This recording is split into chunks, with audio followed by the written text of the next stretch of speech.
Try to get me in a room, yeah. Everybody wanna talk, why? Always coming with the tunes,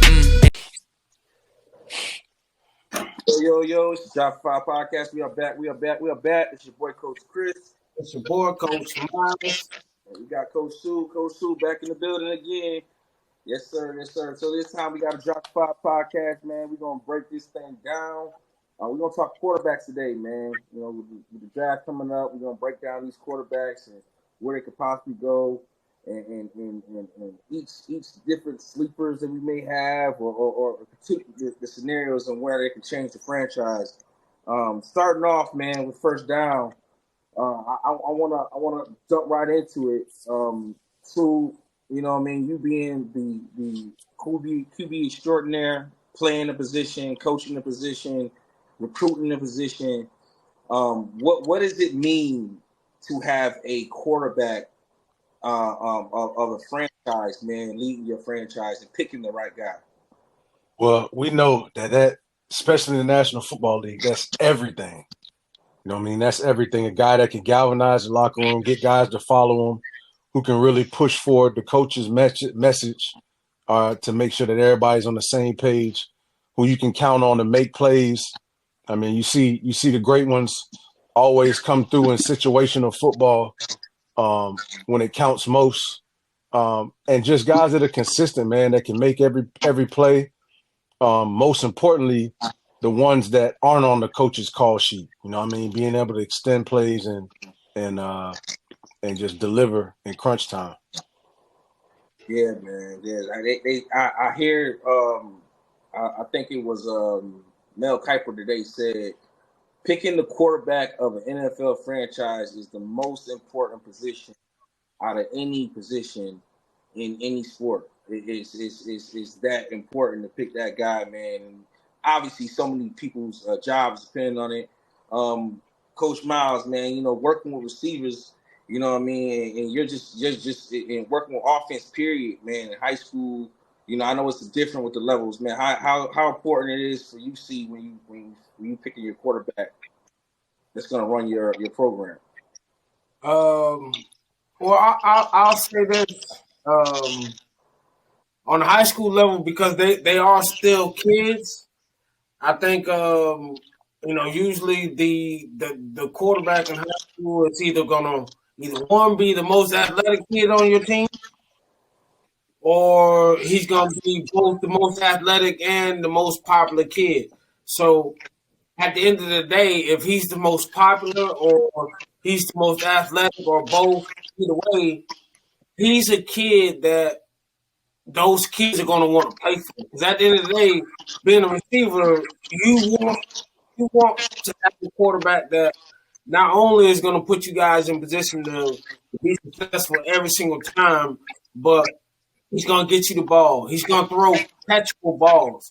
And not all the time, it's not how hard you can throw the ball and all this stuff. It's about putting the ball in a place where his guy can make that play.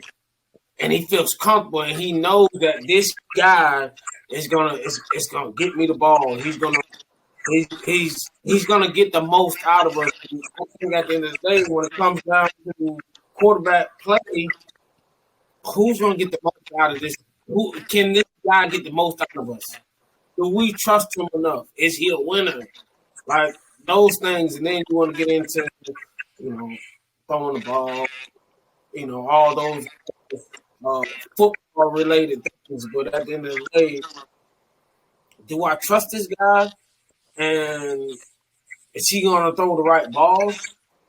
Yeah, right. So you kind of building the foundation in high school, and you kind of getting better with time when and then once you get to the NFL, I mean, it's a business. It's high school, it's family, it's those things. College, now we're gonna start showing you the business side of things. Yes. And when you in the NFL, like it's cutthroat business. At the end of the day, those traits still follow you. Like you are who you are. At the end of the day, that's not going to change. Like you're who you are. Do you believe that, Sue? You are who you are. You think you can't progress like those high school quarterbacks that are somewhat average or somewhat, you know, whatever the case may be, and then sprout out to be NFL superstars. You don't. Is it possible? Let's say that. Man, it's definitely possible to progress and develop. You don't see a lot of it these days because football has become more of a fast track sport where, it's a have it right now, you know, uh, process right now. The best players play, they move on, they go on. But if not, you're in the transfer portal right away if you don't play. But if you look at the lower levels, you're seeing those guys are really becoming developmental programs for BCS guys. They're developing those guys, those quarterbacks. I think there was quite a few. The kid from Western Kentucky made a jump and went up to BCS. The kid from Texas State made the jump and went up to Kentucky to Western Kentucky. Yeah, So there's a lot of different moves. I think you could definitely still develop a guy. Um, and then systems make a big difference in college too. I believe. Some guys are better. In the air raid. Some guys are better in pro style, West Coast doing West Coast things, where there's more of a play action thought and run first. So you could definitely develop guys. If you see the intangibles in a kid. I see that. I see that. Speaking of, with these quarterbacks, developing, and going from certain places to places and things of that nature. We got the NFL draft coming up, and a lot of these quarterbacks and some of these quarterbacks were at previous places and came to other places and sprouted out. Some people was hot where they were and went to bigger programs just to be, even bigger, whether it was the NIL or following the coach and things of that nature. And it's a hot time right now, man. And franchises are looking to pick the quarterback of the future, and their signal caller of the future, and their CEO in some cases of the future. And we're trying to break those guys down, man. So second down, and we're hopping in the red zone. We're talking about these quarterbacks. Tell me, right now in your eyes, Miles, five of these quarterbacks right now, top five quarterbacks. You rank them 1 through 5 in the draft. Man, my ranking, I mean, I'm gonna go with Caleb. Just simply because I know that he's not the prototypical guy that's gonna do the 3-step drops and do certain things that a coach feels like you should be doing as a quarterback. I think the kid is not only a winner, but I think that he's always been able to get the most out of him. I think he's a playmaker. He's a guy that can run. Instead of running, he will run. I think he has a little bit of fight and kind of dog mentality. Gotcha. So I really like Caleb. My second pick would be Drake May. I'm gonna go. I think Drake is another guy that that makes plays. He gets the most out of them. He's extremely competitive. He Gotcha. comes from competitive. He has the pedigree of competitiveness. I think I don't know. I'm glad you said you got Drake May number 2. Yeah. I want we're gonna come back to that. I like that. All right, cool. I think his parents did a hell of a job with the breeding three athletes. They've all played at various spots, and so I think that's pretty cool. Um, And then my third will be we go with the hometown team. Phoenix. You got Phoenix 3. I'm gonna go Yeah, with, it's getting spicy, Sue. That's what I wanted to get to. It's getting spicy. I'm definitely gonna go Phoenix number 3. Um, I mean, Oh, I'm a kid. I'm gonna I let mean, him finish. I want him. I want to hear it. number 4. Um, I'm thinking, it's your boy, um, fucking, yeah. He just forgot him, Chris. That's what had to happen. He It just had, forgot him. it had to yeah, happen. but so at the Penix, I'm gonna go with You said, are you going Jaden? no, I'm gonna go with number 4. I'm gonna go with your boy from Tulane, Michael Pratt. I I like that love it. kid, man. I really like that kid. I mean, when I mean, granted he hasn't played at the level of the SECs and things like that, but I watched a lot of Chris, Tulane football. I wait. I just want. I This wait. year. I want to let him finish. Yeah. You gotta. You gotta let him finish. Yeah, and then my last one, I'm going with Jordan Travis. Travis. Yeah, from Florida State. Oh, okay. Interesting. Wow. So man, so look, man. I was interested to hear that, and you broke all conventional wisdom with everything you said. So I'm glad you shattered that list and you started off on spicy like that. So I'm gonna let you have the floor. 'Cause I know you put your shades on, man. You had to sit back and put you had to get your thoughts together, man. Go ahead. hey, Give me your Yeah, list, Chris, man. We'll construct the list in a second, man. Give me your list of top 5 real quick. Chris, did you listen to what he just did to the Yes. only player in SEC history ever to throw for 3,500 and rush for 1,000? That's oh unbelievable. damn, I forgot all about him. I, That's unbelievable. I mentioned his But name. I thought it's you. all good. We both mentioned it for you. You know what I mean? That's why I was sitting over here mind blown. Like what? I forgot Jaden. What? Yeah. Damn, I forgot That's all why about we. Jaden. All I right. mean, So I I'm gonna was start it off. I'm gonna start it off like this, man. I'm gonna go with Caleb Williams. I think the Heisman Trophy candidate has done enough thus far, and I want to be clear in saying this. The verdict is still out on these top 3. I had a yeah. chance to watch Caleb today on his pro day. Caleb was behind on a lot of throws, and he was probably about 50% on the deep balls. Okay, so I wasn't overly. He didn't do anything today at his pro day for me to say he's gonna have a great, rookie year. Because that's what I'm looking at. Wherever those guys are gonna get taken in the top 10 for however it goes. But I'm looking at where they project and what they're gonna do their rookie year. So we got Caleb. He's one.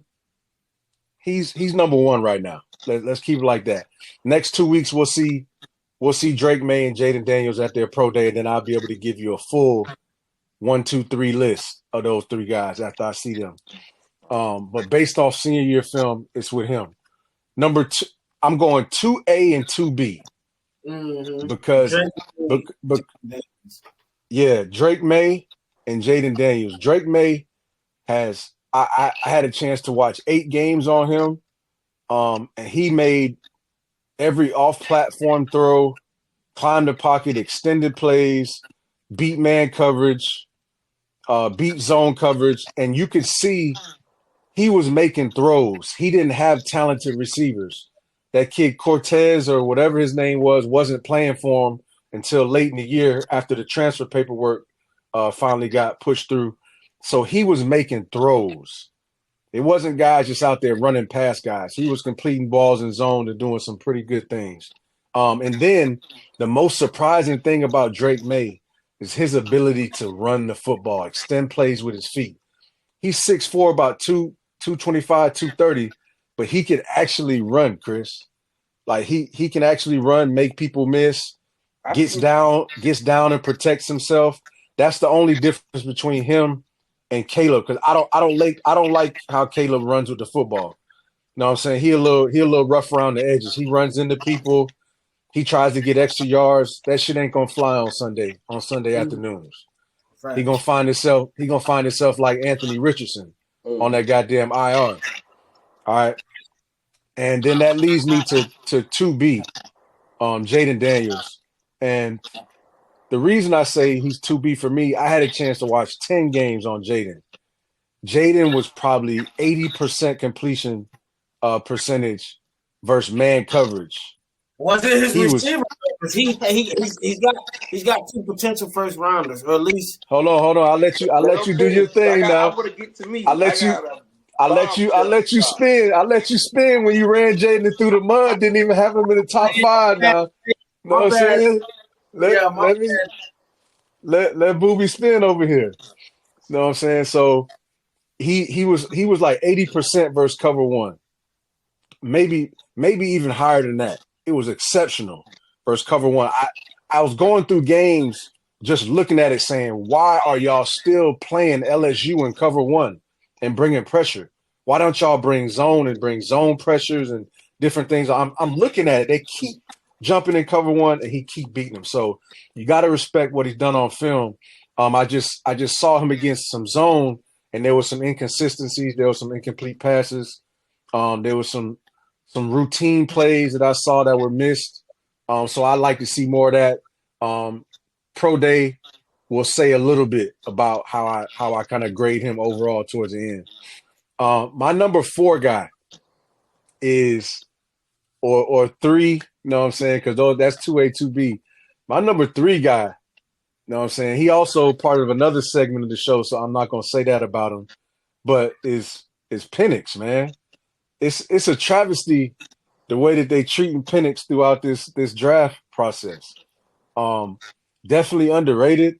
I think they're allowing things that happened to him 2 years ago to affect his draft status, which are injuries. But he's played 2 years without injuries.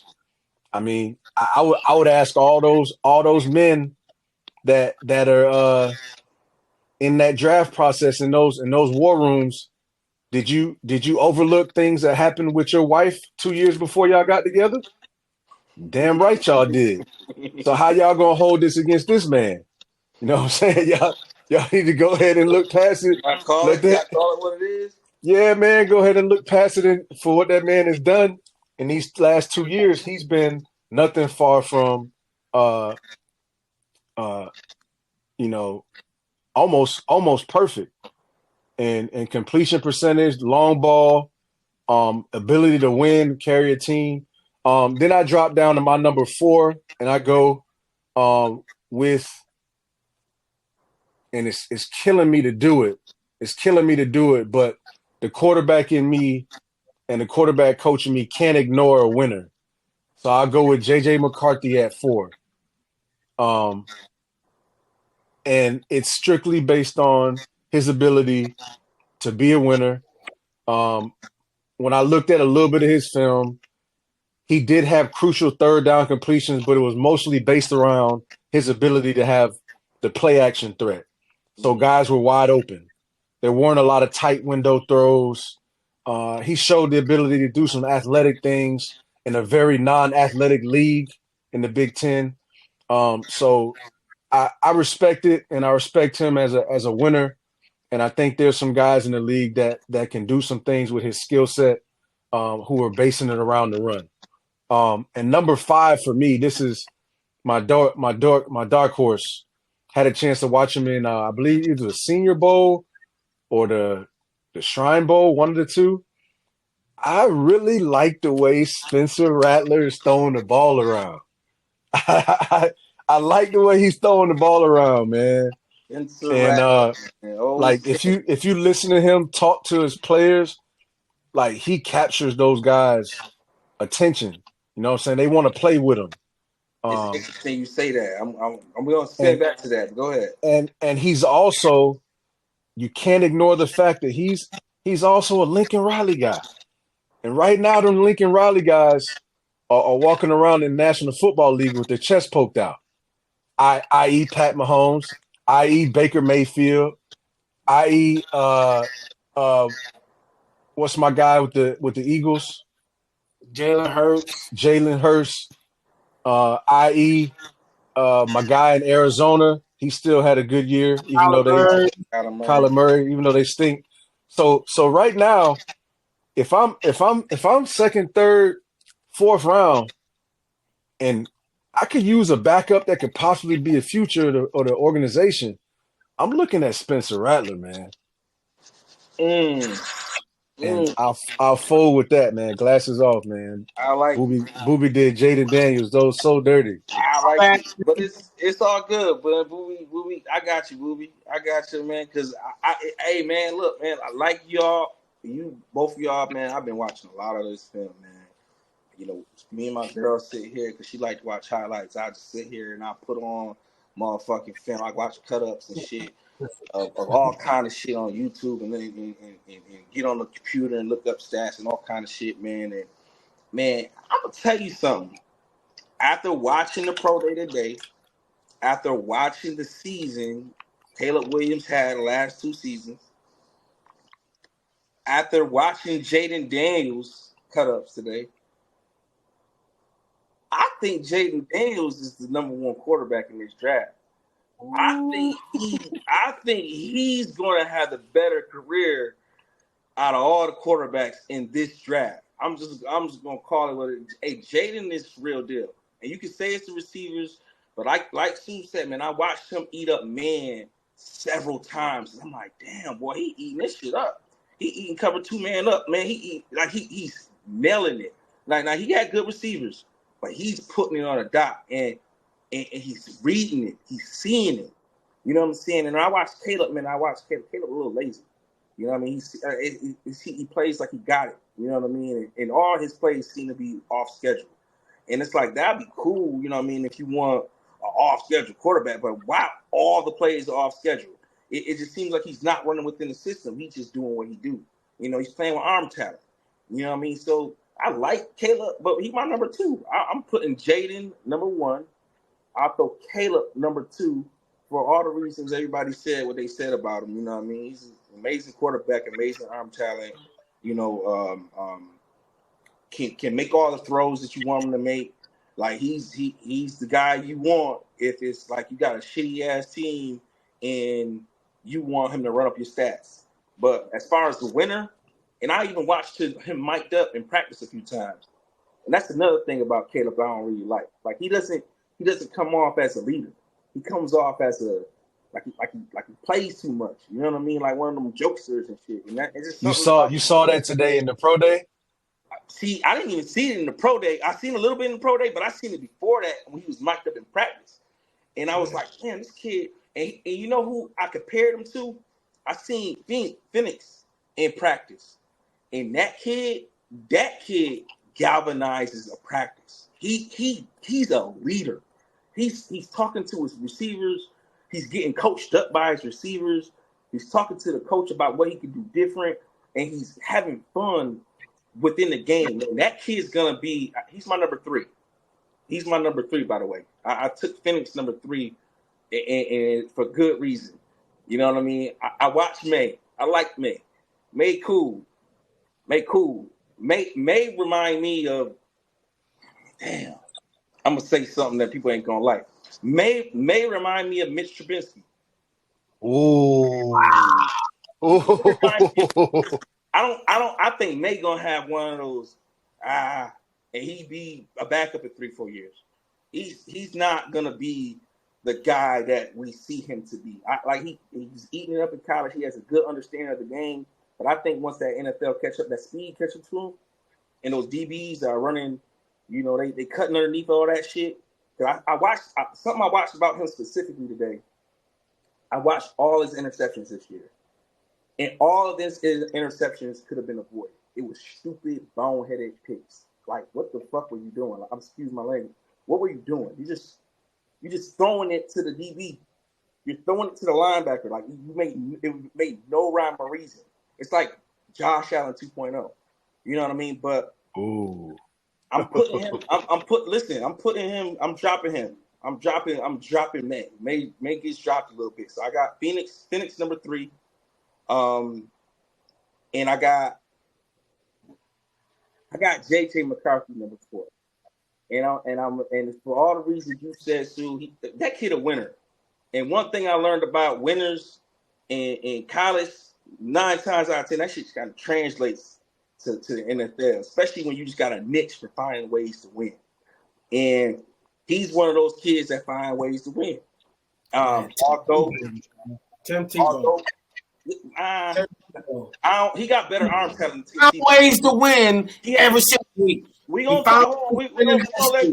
let you get a chance. Hold on, I'm gonna let you get a chance. He found Demaryius Thomas in the 5.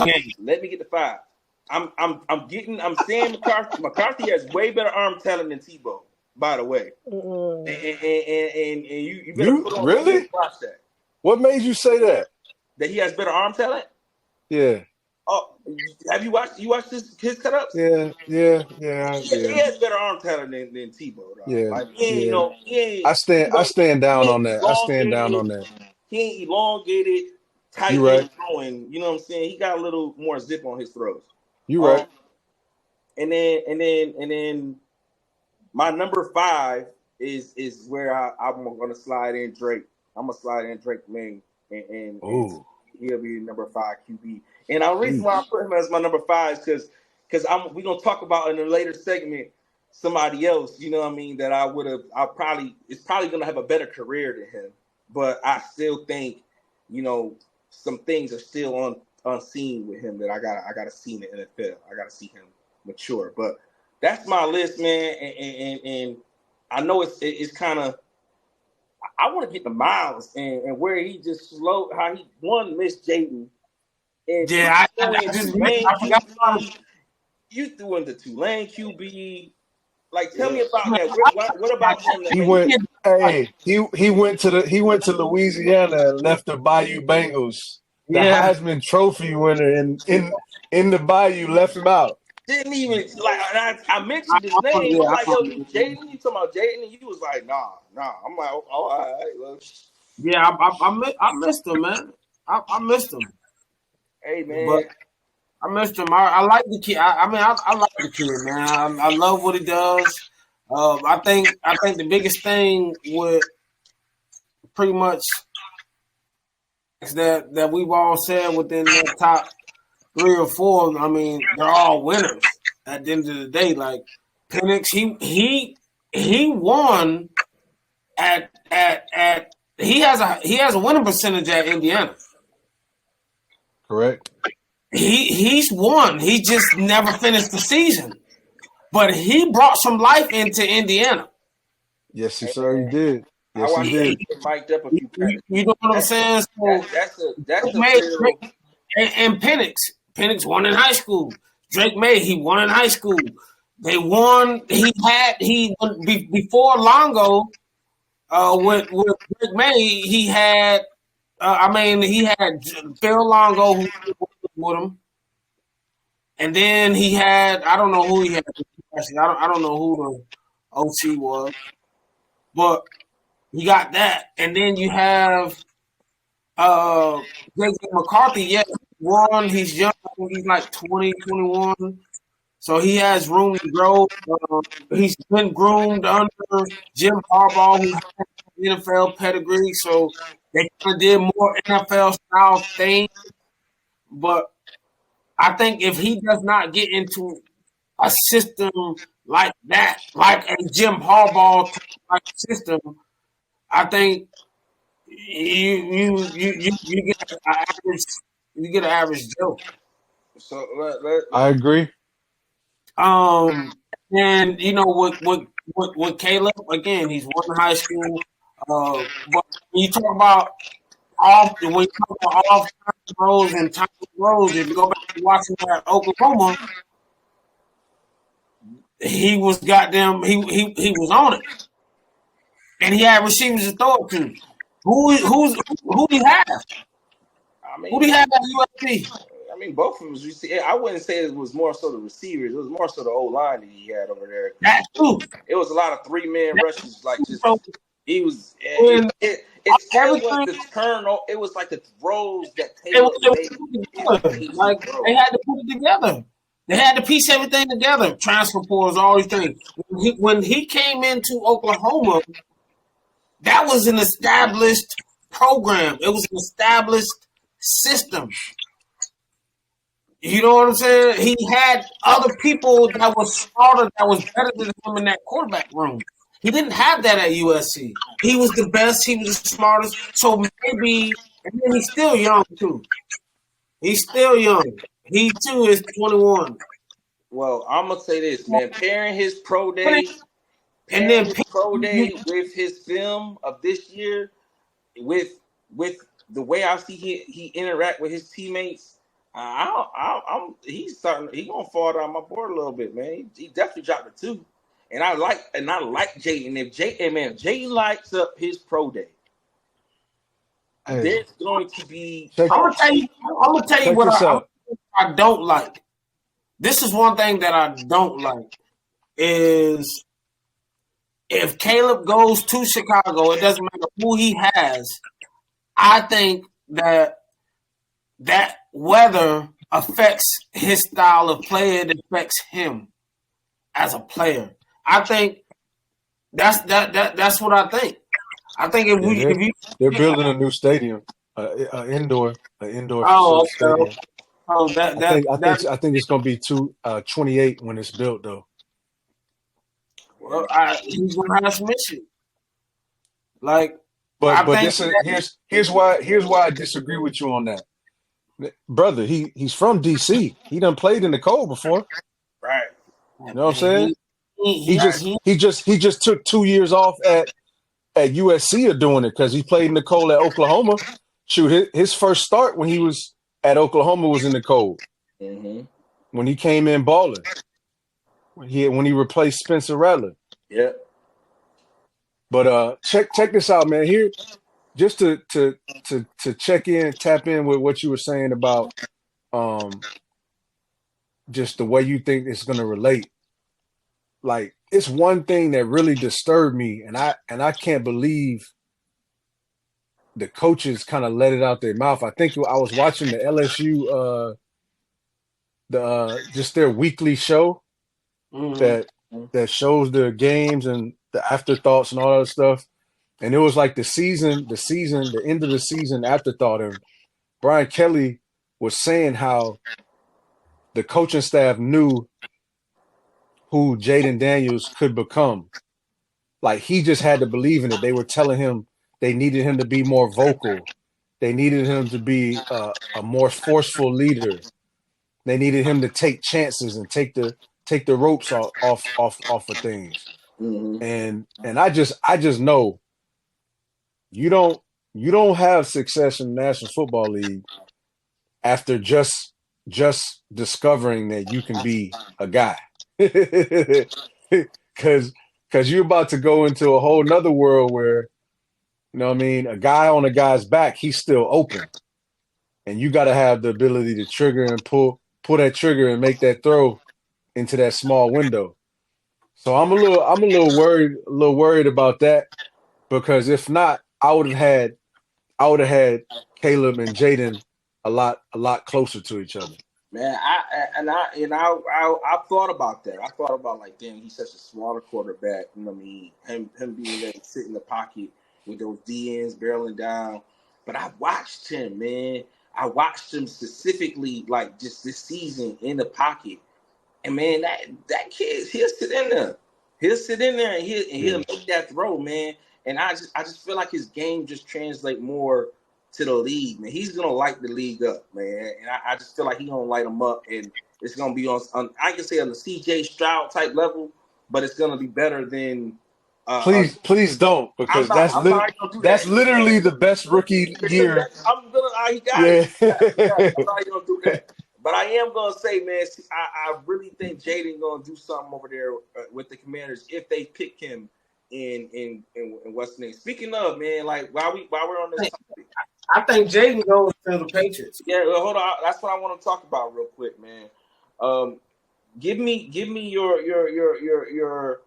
your best case scenario, or if it's a player in relation to franchise. And if there was a player, excluding Caleb, and I guess you could say Caleb in the Bears, but give me your best case scenario for Jaden Daniels right now, in reference to what franchise he lands with. Ooh. I mean, Man, you know Chicago's done so much to improve that roster, man. You can't ignore that. I Like, still think Caleb's gonna struggle over there. So I do too. I think Caleb, I don't disagree with you. I but don't disagree with you, you but think if Jaden was over think there, he'll do better. uh nah, I don't think so. Um look, look, I'll just say this, right?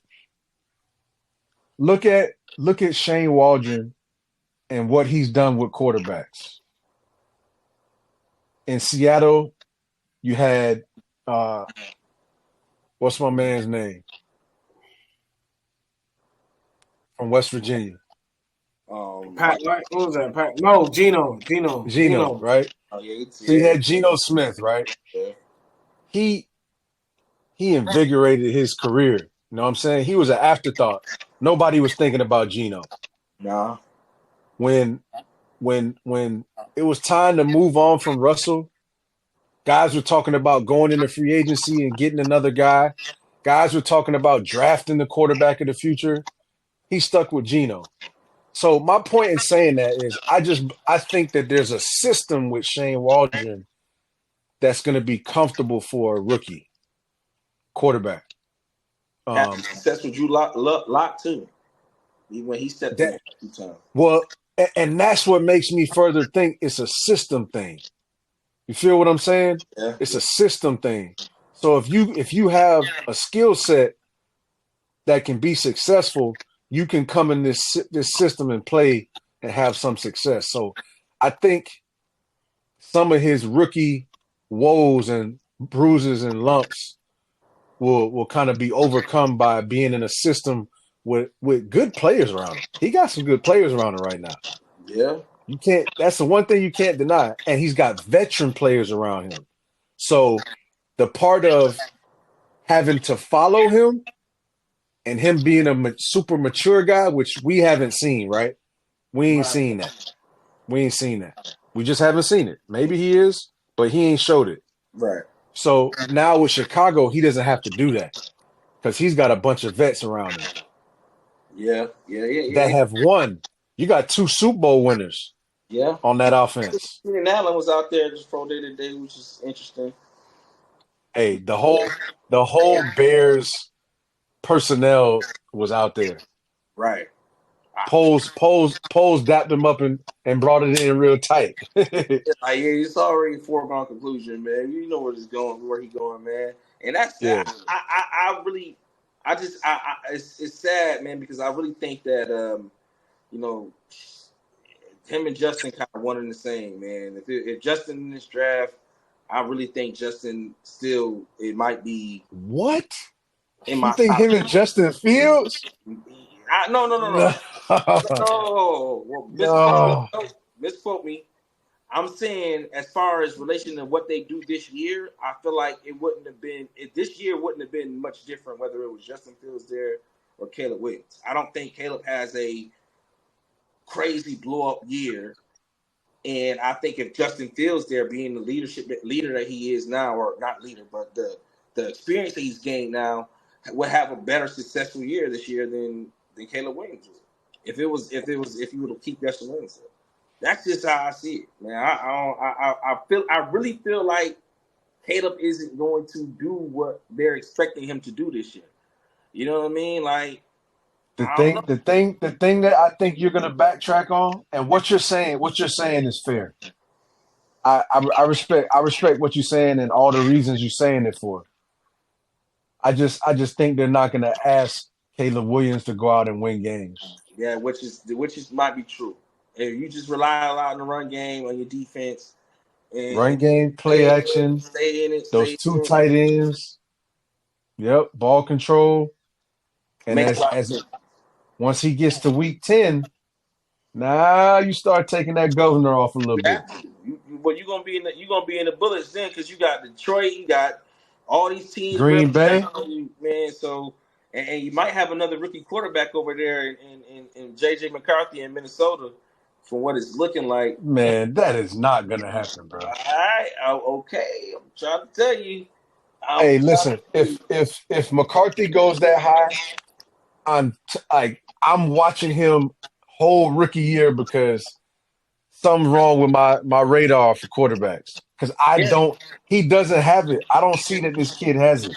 Well, see, I felt like that with a few of these quarterbacks. Like I said, even in I'm not even gonna drag my boy, man, because I don't know. I don't know what kind of year he's gonna have or success he's gonna have in the NFL, but I just see a lot of Mitch Trubisky and Drake May, dog. Like I see a lot of that dog in him, man. Like he's gonna sit out there and it's gonna be a couple lanes, especially depending on where he goes. You know what I mean? Because if he goes Yep, to that's the other factor. New England. Maybe he sits for a while, but I still think he goes to New England. They ain't really gonna pan out right. He's not going to Washington because if Washington be a complete fool to pass him Jaden Daniels. But it's like, where do you go? And if you go to Washington, if you go to the Patriots, like who's around him then? What receivers? Nobody. You have nothing. You got It's another nothing. Mac Jones situation, and he's not the type of quarterback that's going to elevate the receivers around him as you see in I ain't saying North Carolina, but they didn't sprout out action like that. So he made those receivers better in North Carolina because he didn't have nothing. A little better, but this is the NFL, man. I just feel like it's not gonna translate as much, with his game. But we'll see. Playing out. So look, man, this segment here, we gonna go ahead. Hold on, man, because I want to put my best case. Oh, all right. Well, I asked you the question. I thought you gave the answer. I would. Well, here's, and I'm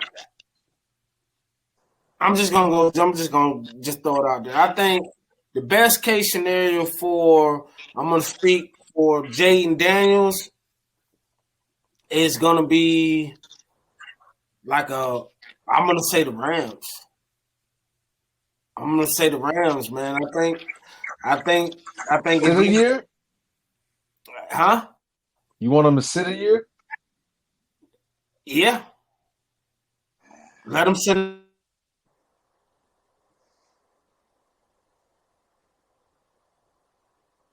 Nah, I think he froze up.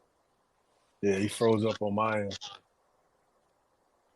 Yeah, he was saying some bullshit. Yeah, Cecilia. I think the sports guy was like, "Hey, hold on, dog, you tripping, bro." The sports god said, "Yeah, man, they had to cut you off for a second." The sports gods cut you off, bro. They wasn't trying to hear that. So what is he drinking? He bugging, dog. Jay, you want him to sit a year under Matthew Stafford? The Rams that have like the 20-something pick, right? Like you think? No, I'm just. Best case scenario. I got you. Best case. So, it's just one of them kind of things.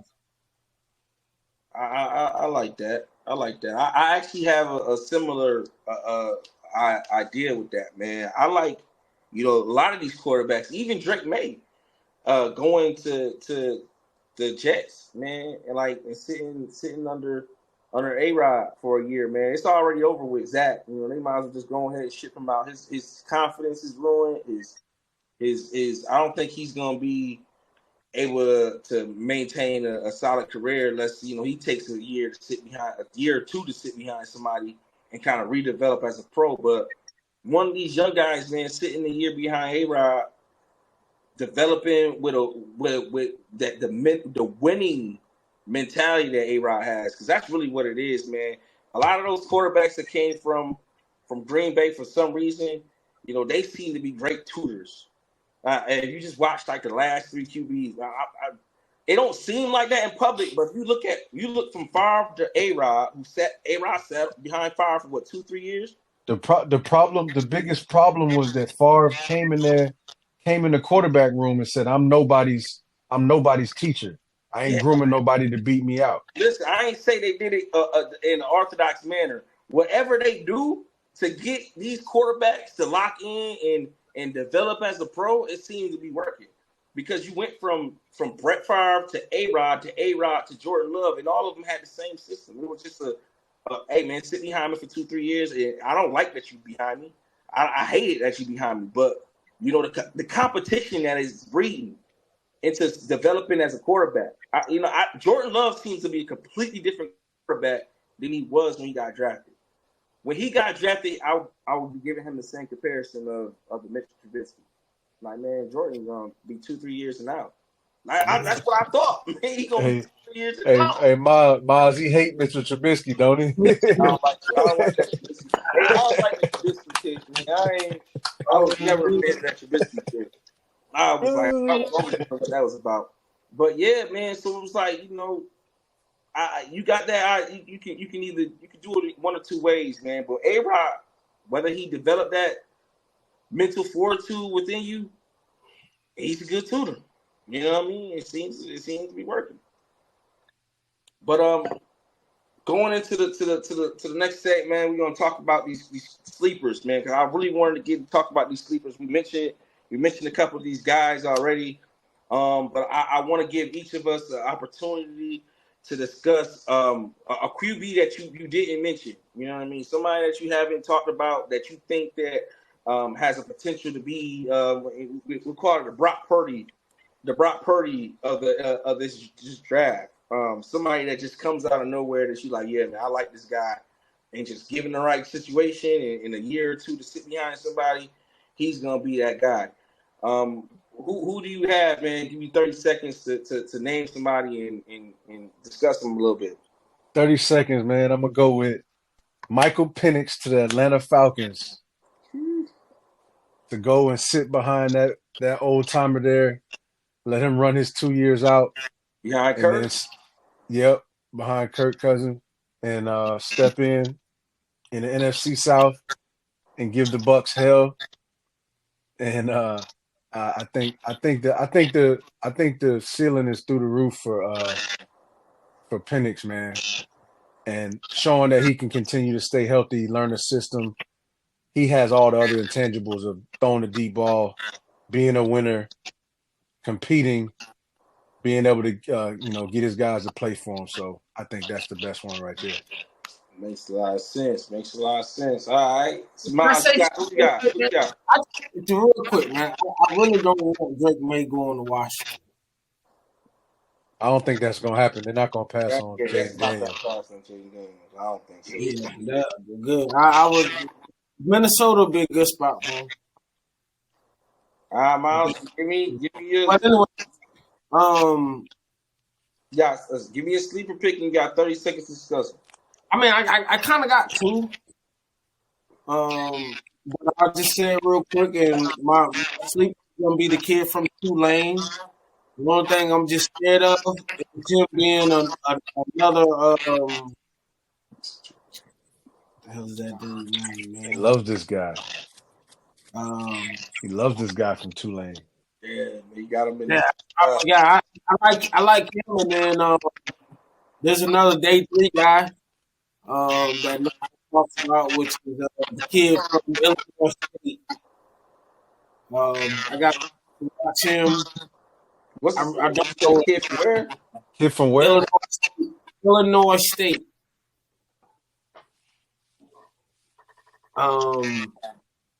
They played FCS ball, and I think sitting behind somebody for a few years.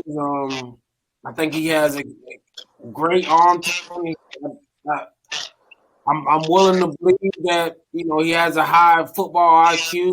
He's able to make a lot of the throws that make a quarterback do. He has great timing with his guys, and he's mobile enough to extend plays. And I guys. And each one of those quarterbacks that I'm speaking of has gotten better every single year. So, yeah. Mm.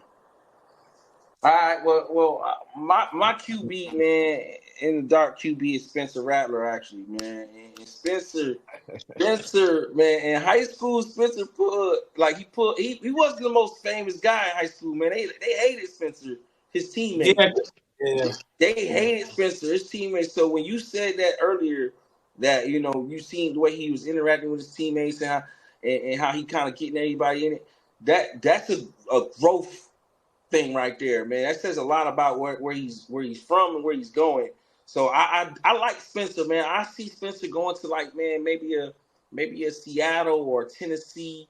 You know what I mean? And they playing Will Levis and then letting see what happens, and then Will Levis filters out. Man, you go ahead and throw Spencer Rattler in there, man, and let him go off, man, because I don't know, man. Like, he's one of those guys, man. He's talented. He's real talented, but he had that enigma about him where it just, certain people didn't really respect it, his game for whatever reason.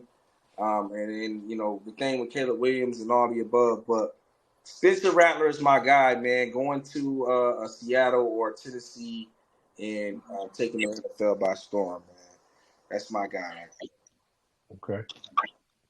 Yeah, man. So, hey, this is a good episode, man. You closing remarks, man. Anything that you got to say about anything that happened in the show, Sue, that you just want to get off your chest, man? Tell me. Give me any closing remarks.